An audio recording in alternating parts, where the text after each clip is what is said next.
ايه رايكم لو نعمل النهارده شوت اسبريسو بالدارك شوكليت؟ تعالوا نعملها.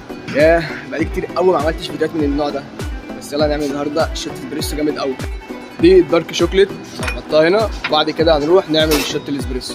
اهم حاجه بقى وانت بتعمل الاسبريسو تظبط ايدك وتكون مبتسم. ليه بقى؟ علشان القهوه تطلع بوش ويكون وشها حلو. بعد كده تقوم عامل ايه بقى؟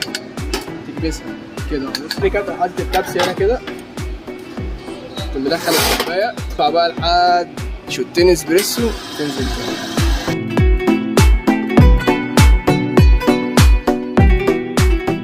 بعد كده بقى تقلب الشوكولاته اللي جوه عشان تسيح مع الاسبريسو. اخر حاجه كالعاده هندوق واقول لكم رايي. بصوا ابقى كداب لو قلت لكم ان هي وحشه، هي جامده قوي ومش اول مره اعملها ولا اول مره اشربها، بس انا قلت اوريكم وانا بعملها يعني كده. باي.